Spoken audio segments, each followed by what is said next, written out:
here. Following his ministry in Capernaum, Jesus left the region of Galilee and traveled south with his disciples through Samaria into Judea, right? And he traveled. And from there he crossed the Jordan and came to Perea on the eastern side of Jordan, the place where John the Baptist had spent much of his ministry. So he came to Perea, place where John the Baptist ministered. Mark does not record any of Jesus' activities as he and disciples traveled south, but resumes with Jesus' ministry in Perea prior to coming to Jerusalem. So you don't have much description, but whereas if you go to Matthew, you will have much more explanations. When Jesus arrived in Perea, crowds began to gather around him. And as was his custom, he began to teach them.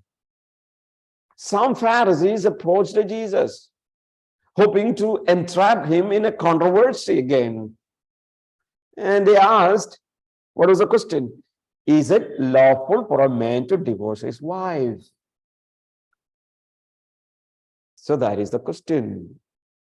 Is it lawful for a man to divorce his wife? Actually, Jews themselves were divided of this matter. And based on the meaning of expressions in Deuteronomy chapter 24:1, there was already a problem among them about divorce. Because of Deuteronomy chapter 24, verse 1. If he has found some indecency in her, look at that one.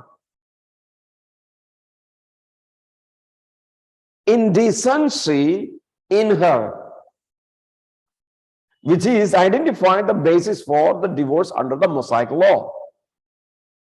So the ground for divorce was indecency. Now, what happened? At that time of Jesus, among Pharisees and other people who were there, the division generally was between those who interpreted the expression narrowly and viewed immorality is the only legitimate grounds for divorce. So some people interpreted indecency as immorality.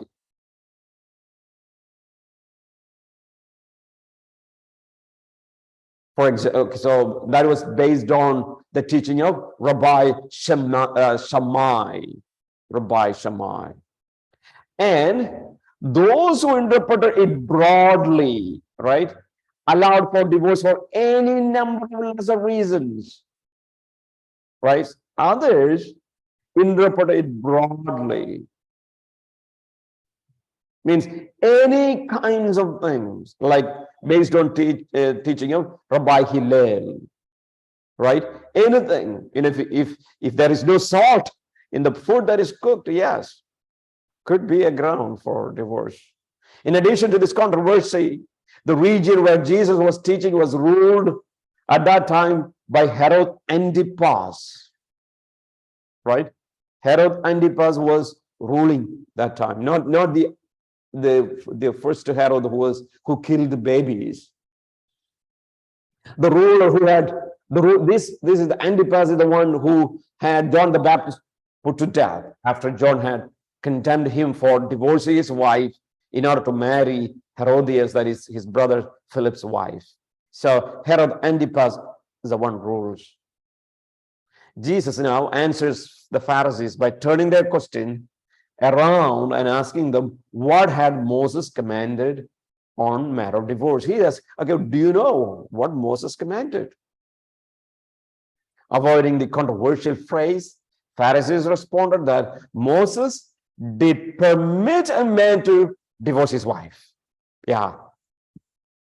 The Pharisees said, if he first obtained an official certificate documenting the grounds.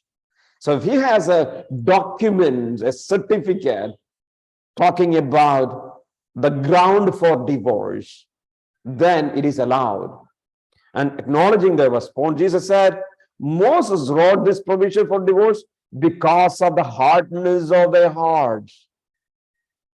In other words, the intent of Moses' command was to regulate something the Jews were already doing to provide for a level of protection for the accused spouse.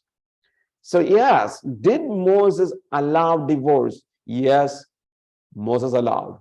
But the reason why he allowed was that to provide a protection for the accused spouse. Jesus then addressed God's intention in marriage. Now, Jesus is explaining this one. He's taking verse from Genesis chapter 21, verse 27. We already discussed this one. Jesus said that God made Adam and Eve male and female. Wow. So Jesus believes in Adam and Eve. Jesus doesn't believe in a pre-Adamic race, as some people come up, with the intent that they be joined in marriage. He then cited Genesis 2, verse 24, saying, on the basis of God's purpose in creation and marriage, man shall leave his father and mother, be joined in marriage to his spouse, and the two shall become one flesh. A physical union that reflects the marital union designed by God. So Jesus gives a commentary on Genesis chapter 1 and 2 about related to marriage. Jesus then concluded by saying that those whom God joined in marriage, no man should separate. Now, so Jesus explains, yes, Moses permitted for a good reason, not because you can divorce at any time for any reasons. The allowance of the reason why Moses allowed is so that he can protect the accused spouse. Afterwards, the story is not over, right? Afterwards, when Jesus and his disciples were alone in the house, disciples, now this is not Pharisees, disciples were questioning him about teaching on marriage and divorce. And this is the marriage and divorce is always a debated issue, not only now, even at the time of Jesus. Jesus responded saying that if a man divorces his wife and marries another, he commits adultery. He commits adultery. All right, so a man divorces his wife and marries somebody else, he commits what? Adultery. And if a wife divorces her husband and marries another, she also commits adultery. So the main problem is adultery. Elsewhere, Jesus had taught that an exception to the divorce, to the no divorce and no marriage rule was as if the spouse was guilty of immorality. So the only allowance that Jesus gave for divorce was immorality. If that were the case, the partner could divorce and remarry. Could divorce and remarry, and the remarriage would not involve adultery. That's what Jesus wants to say.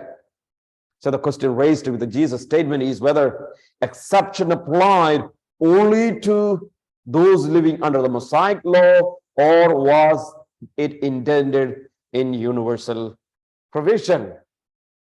So, so they wanted to know what is this exception, indecency that Moses really talked about.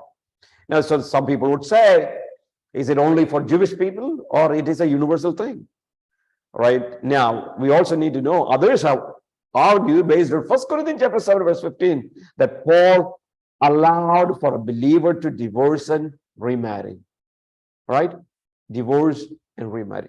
If an unbelieving spouse deserted the believing partner. So yes, Jesus' teaching on marriage and divorce is very clear. Jesus also allowed divorce, immorality, on the basis of immorality. Jesus allowed it.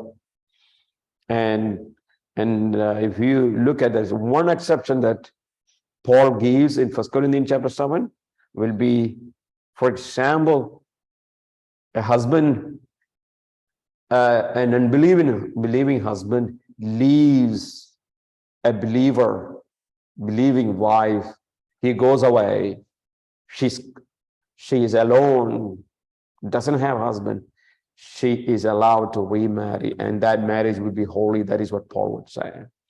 Okay, so that is the talk about divorce and remarriage.